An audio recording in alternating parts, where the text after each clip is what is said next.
আমরা পেয়েছি সাবেক বাংলাদেশের প্রধানমন্ত্রী শেখ হাসিনা। আপনাকে স্বাগত জানাই, আপনি আমাদেরকে সময় দিয়েছেন, এসেছেন আমাদের কাছে এবং যুক্ত হয়েছেন আমাদের সঙ্গে, সেজন্য আপনাকে ধন্যবাদ এবং কৃতজ্ঞতা। আমাদের সাথে আরও থাকছেন বেগম খালেদা জিয়া, আপনাকে আমাদের অনুষ্ঠানে স্বাগত জানাই, আপনি আমাদের সময় দিয়েছেন সেজন্য আমাদের কৃতজ্ঞতা জানাবেন। আমরা আসলে অনেকগুলি প্রশ্ন আপনাদের দুজনকেই করতে হবে, সেজন্য আমরা আপা এতদিন ধরে গর্তের ভিতরে থাইকা আপা সমানে দোয়া ইউনিস পড়ছেন বলেই না এমন বিজয়ের দেখা।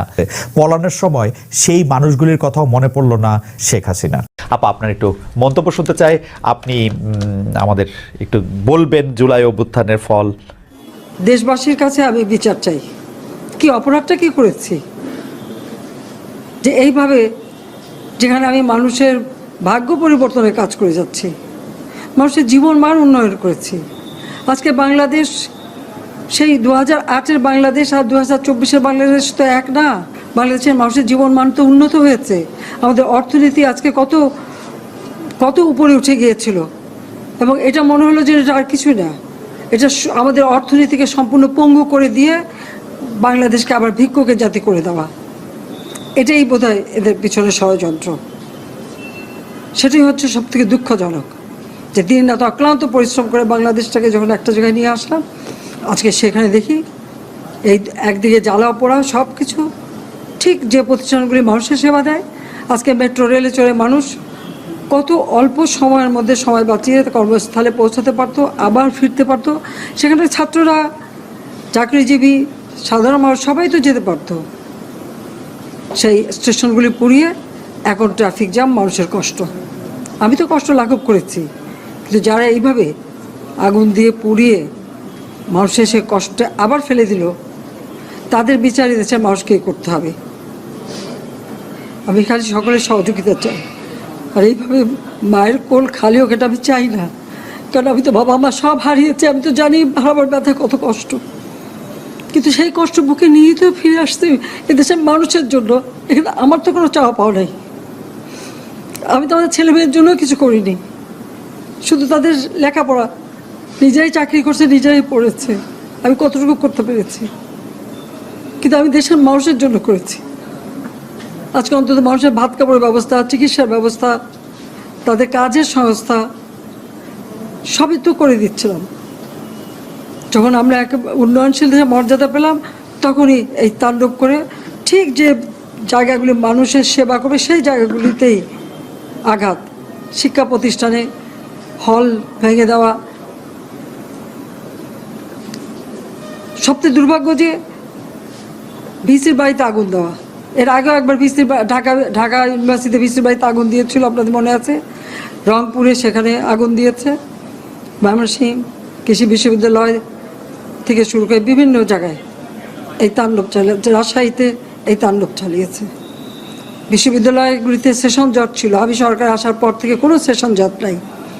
লেখাপড়ার মান উন্নত করা, যাতে এখান থেকে পড়ে আবার বিদেশেও পড়তে হবে, সেই ব্যবস্থাও করে দিয়েছি।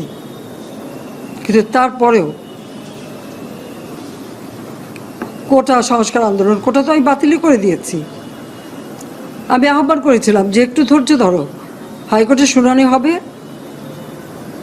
হাইকোর্ট যে রায় দেয় না, তারপরেও এই আন্দোলন হবে। আজকে এই যে এতগুলি মানুষের জীবনের ক্ষতি হলো, এতগুলি পরিবার ক্ষতি হলো, এর দায় দায়িত্ব কাদের?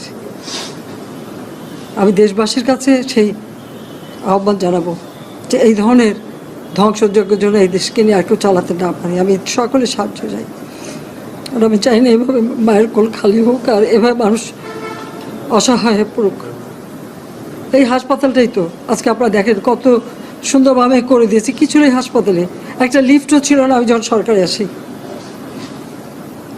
আর সেই এই হাসপাতালও আমার আব্বা স্বাধীনতার পর জাতির পিতা বঙ্গবন্ধু শেখ মুজিবই করে দিয়েছিলেন, আমি সেটা উন্নতি করেছি বলেই তো আজকে চিকিৎসা দিতে পারছি, নইলে এত রোগীর চিকিৎসা দেওয়া কোনোদিন সম্ভব হতো না। তো আমার কি এটাই অপরাধ যে আমি মানুষের জীবন মান উন্নত করার জন্য কাজ করেছি, আর সেই জায়গাগুলিকে হামলা করতে হবে? কোভিড-19-এর সময় যেখানে আমরা সব থেকে ভালোভাবে মানুষের চিকিৎসা দিতে পেরেছি, সেই কোভিড হাসপাতাল সেখানেও আগুন দিয়েছে। এটা কি ধরনের খেলা?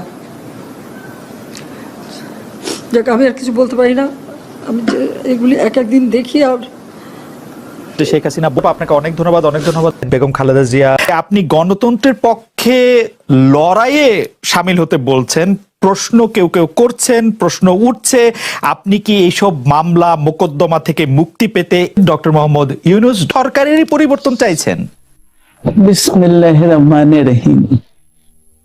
আসসালামু আলাইকুম।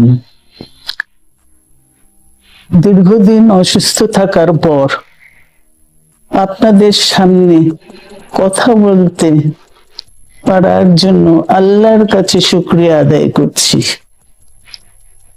আমার কারাবন্দী অবস্থায় আপনারা আমার কারামুক্তি ও রোগ মুক্তির জন্য সংগ্রাম করেছেন, দোয়া করেছেন, সেজন্য আমি আপনাদের সকলকে ধন্যবাদ জানাচ্ছি। দীর্ঘ আন্দোলন সংগ্রাম ও ত্যাগের মধ্য দিয়ে আমরা ফ্যাসিবাদী অবৈধ সরকারের কাছ থেকে মুক্তি পেয়েছি। আমি আন্তরিক ধন্যবাদ জানাতে চাই আমাদের বীর সন্তানদের, যারা মরণপণ সংগ্রাম করে এই অসম্ভবকে সম্ভব করেছে। শত শত শহীদদের জানাই শ্রদ্ধা। এ বিজয় আমাদের নতুন সম্ভাবনা নিয়ে এসেছে। দীর্ঘদিনের নজিরবিহীন দুর্নীতি,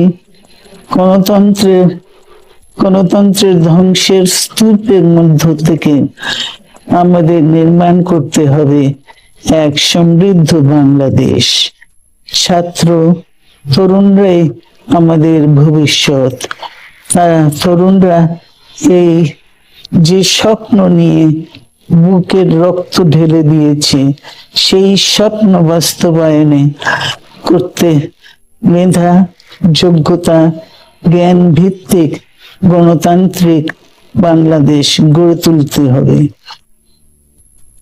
শোষণহীন সমৃদ্ধ বাংলাদেশ, সকল ধর্মের গোত্রের অধিকার নিশ্চিত করতে হবে। শান্তি, প্রগতি আর সাম্যের ভিত্তিতে আধুনিক বাংলাদেশ নির্মাণে আসুন আমরা তরুণদের হাত শক্তিশালী করি। ধ্বংস নয়, প্রতিশোধ নয়, প্রতিহিংসা নয়, ভালোবাসা, শান্তি ও জ্ঞান ভিত্তিক সমাজ গড়ে তুলি। কিছু না বলেও আপনি যে দুর্যোগের মধ্যে আছেন, বললে না জানি কি হতো, আপনার মন্তব্য একটু শুনতে চাই প্রফেসর ইউনূস। তুমি তো সবটা বলে ফেলেছ সমস্যাগুলোকে। কাজে এই হলো অবস্থাটা হলো, আমি বলছি দেশের কাউকে কিছু বলি এমন কথা তো নয়। বাইরে বিদেশেও যে সবাইকে যে সাদরে নিয়ে আসি তাও না, তাদেরকে অনেক শর্ত দিই আমার এই কথাগুলো ছাপানোর আগে আমাকে বলতে হবে, যাতে আবার এমন কোনো কথা শব্দ এমন থেকে না যে আমি আর বিপদের সম্মুখীন হবো। আমি শুধু বিপদ থেকে দূরে থাকার জন্য এটা করছি, কারণ আমি চারদিকে বিপদের মধ্যে আছি।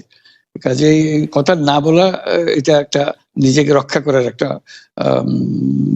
সুবিধা আর কি। যত কম বলা যায় ততই হয়তো ঝামেলা থেকে বাঁচবো। সম্পূরক প্রশ্ন করতেই হয়, নিজেকে কতটা রক্ষা করতে পারলেন প্রফেসর ইউনূস?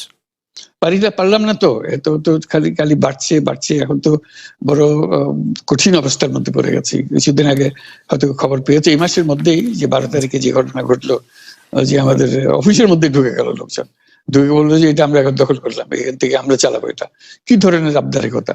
আমরা পুলিশের কাছে গেলাম, বললো যে আমরা এই ব্যাপারে কিছু করতে পারবো না। কাজে তারাও কিছু করলো না। তো আমরা যাবোটা কোথায়? পুলিশও কিছু করবে না, ওরাও জবর দখল করার জন্য ছুটে আসবে, আমাদের আইন কানুন কিছুই মানবে না। আর আমাদের একটা প্যানিক সৃষ্টি করলো আমাদের পুরো অফিসের মধ্যে। যত লোকজন আছে, বিশেষ করে মহিলা সহকর্মী যারা আছে, তারা খুবই ভীত সন্ত্রস্ত হয়ে গেল যে কি কারবার, কি হলো এটা। কাজে সমস্যার পরিমাণ বাড়ছে, কমছে না। সমস্যা পরিমাণ বাড়ছে কমছে না। আমি একটু পিছনে আদালতে আপনার বিরুদ্ধে রায় ঘোষণার পরে আপনি একটা প্রতিক্রিয়া দিয়েছিলেন। সেই প্রতিক্রিয়া আপনি বলেছিলেন যে বাংলাদেশের একটি কথায় আপনি এরকম বলেছেন যে বাংলাদেশের প্রতিটি নাগরিককে অন্যায়ের বিরুদ্ধে এবং গণতন্ত্র এবং মানবাধিকারের পক্ষে এক কণ্ঠে কথা বলার আহ্বান জানায়।